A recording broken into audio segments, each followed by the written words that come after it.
contando la actualidad de este viernes 26 de enero de 2007. La designación es exactamente la misma que la de las emulsiones bituminosas, emulsión catiónica o aniónica, y con los números... Bueno, pues para evitar que explicaciones científicas complejas y difíciles de entender como estas que estamos viendo se repitan día tras día en las aulas aragonesas, hace 16 años que se puso en marcha el programa Ciencia Viva. Es otra manera de divulgar la ciencia de forma amena entre los estudiantes. La penetración, ¿vale?, que tenemos. El artífice de este milagro es el profesor Miguel Carreras, que lleva toda una vida dedicado a la docencia. Ayer recibió el premio José María Sabirón de Divulgación Científica por coordinar este programa didáctico Ciencia Viva desde 1990. Señor Carreras, muy buenos días. Buenos días. Enhorabuena por este premio. Gracias. Supongo que lo recibimos con... Pues sí. Con mucho agrado. Sí, realmente a nosotros se nos concedió en 2000 el premio Casa de las Ciencias, que digamos que es una especie de premio a nivel nacional muy consolidado. Y nos ha hecho mucha ilusión que se nos concediera también a nivel regional un premio que están haciendo, pero que estoy seguro que va a tener también mucha relevancia, que honra un poco la figura de Pepe Sabirón, que además de un gran profesor, era un buen divulgador. Y a mí personalmente además me hizo mucha ilusión por el reconocimiento a un trabajo, por la consolidación del programa y además que se me concediera en la Facultad de Ciencias, donde al fin y al cabo yo hice mi licenciatura en Ciencias Químicas. ¿Qué es exactamente Ciencia Viva? ¿En qué consiste?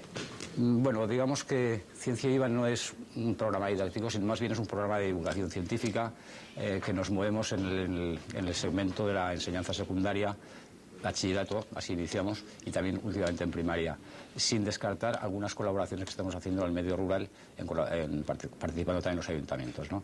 Lo que queremos es llevar a los alumnos la actualidad científica en sus distintas vertientes, sus aplicaciones tecnológicas, y actuamos, digamos, en varios frentes. Hacemos conferencias, que probablemente es donde más conocidos somos. Han pasado por aquí los científicos más relevantes de nuestro país e incluso algunos del extranjero.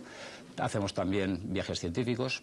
En realidad, en el año 90, esto potenció mucho el programa, se hizo un viaje a Ginebra a visitar el Laboratorio de Física de Partículas en el CERN y fuimos los primeros preuniversitarios a nivel europeo, ¿no? Se hacen también otros viajes al extranjero, otros también a instituciones científicas españolas. En los campos de secundaria y primaria nos vemos más en el campo de los museos de la ciencia, etcétera. ¿Y es fácil explicarle a unos escolares los misterios de la ciencia? De forma amena y divertida, quiero decir, hacérselo comprensible, incluso que les guste.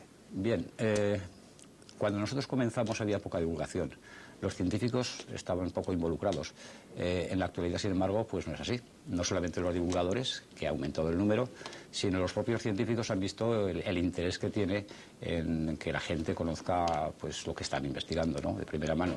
Y ponen mucho interés y creo que lo hacen particularmente bien. Por ejemplo, pónganos algún ejemplo de estos eminentes científicos que se han acercado a un aula de un colegio para decirles a los chavales que no es tan difícil, que esto es muy fácil, mirad. Sí, bueno, voy a citar en primer lugar, incluso como muestra de agradecimiento, porque supuso un impulso importante para el programa, la colaboración de Manuel Toaria.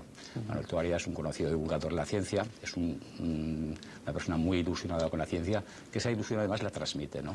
Entonces Manuel Toaria nos visita todos los años, no solamente en Zaragoza, sino en todos los centros, los más de 49 centros de la geografía aragonesa donde se hace el programa, y puede hablar a personas de todos los niveles, de bachillerato, de secundaria e incluso de primaria, ¿no? Cuando ya bajamos un poco, ya no es tan fácil encontrar divulgadores porque es muy difícil adaptar el lenguaje científico, ¿no? Pero aún así, pues lo conseguimos. Incluso en nuestra comunidad pues tenemos gente bastante importante. Por ejemplo... Pues hombre, por cierto, no querría, bueno... sí, sí. Claro, y me pone un poco es una lista larga que en realidad, dejaríamos alguien sí, fuera. pero me das la oportunidad también de aprovechar que cuando nosotros comenzamos, pues claro, la cosa era un poco durilla, ¿no? Y recibimos un muy importante apoyo de los profesores e investigadores de la Facultad de Ciencias y de gente que aquí ya empezaba también a divulgar. Pues hombre, de citar a Miguel Ángel Sabadell, que es muy conocido, por ejemplo, Carlos Tellería, y luego otra gente nueva, bueno, el grupo Esciencia, que hace una versión lúdica de la ciencia en el Circo de la Ciencia. Es decir, hay muchos foros de divulgación científica en Aragón, muy importantes además, y en todos los campos, ¿no? Sobre todo especialmente en Zaragoza, ¿no? Tal vez solamente pues nos falta, incluso muchos visitantes que vienen por aquí se asombran de que habiendo tan buena divulgación en Zaragoza no tengamos un museo de la ciencia. Quería preguntarle por eso, ¿cuáles son los hándicaps o los problemas o los escollos que nos encontramos para tener un museo de la ciencia en nuestra comunidad? Pues la verdad es que no lo acabo de entender, porque yo tengo noticia de que ya hace años, hace varias legislaturas, En las Cortes de Aragón creo entender que se aprobó por unanimidad un proyecto de llevar adelante un Museo de la Ciencia, ¿no? Y aquí estamos todavía. En la actualidad creo que somos de las únicas comunidades donde no tenemos un Museo de la Ciencia interactivo, ¿no? Sin embargo, yo quiero ser optimista, porque declaraciones recientes de un destacado miembro de nuestro gobierno pues apuntaban a una cierta esperanza. Además, estamos en una comunidad muy inquieta y muy curiosa. En Teruel tenemos Odinópolis, con una investigación excepcional sobre la paleontología. En Huesca se va a celebrar recientemente el Congreso Nacional de Astrónomos, de Astrología. Parece que hay una especie de caldo de cultivo importante para desarrollar un museo de la ciencia, por ejemplo. Sí. En fin, cada uno tiene su opinión. Yo voy a decir un poco la mía. Yo haría un museo genuino, original, digamos grande, novedoso, con buen contenido y buen continente, tomando como referencia Zaragoza. En Teruel efectivamente está Odinópolis, donde además de una labor, digamos, divulgativa, también está haciendo una excelente tarea de investigación. Y yo me permitiría también recomendar que efectivamente en Huesca, que también hay gente que se está moviendo muy bien, pues tal vez, ¿por qué no un planetario?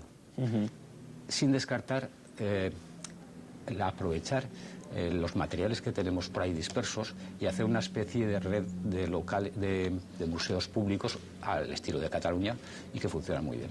Señor Carreras, ayer se sentaba en esta mesa el nieto de Santiago Ramón y Cajal.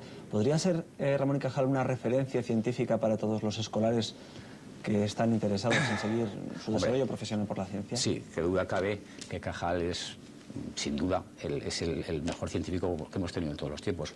De hecho, prácticamente es el único Nobel. Nos faltaría un Nobel. Probablemente no estemos tan lejos en un futuro. Y es aragonés. Entonces, este año se ha celebrado justamente, el año pasado, se celebró el centenario de la concesión del Premio Nobel a Cajal. Nosotros lo hemos celebrado con los alumnos, con actividades tipo conferencias, exposiciones, etcétera. Pues sí, además Cajal es una persona que no es solamente de la historia de la ciencia, es que incluso sus teorías pues siguen siendo vigentes. Es decir, Cajal, un aragonés, ¿verdad?, pues es una referencia todavía en los congresos internacionales de neurología. Cuando hablaba de un nuevo Nobel aragonés, ¿tenía algún nombre en mente? Hombre, yo aragonés ya no me atrevería a decir tanto, ¿no?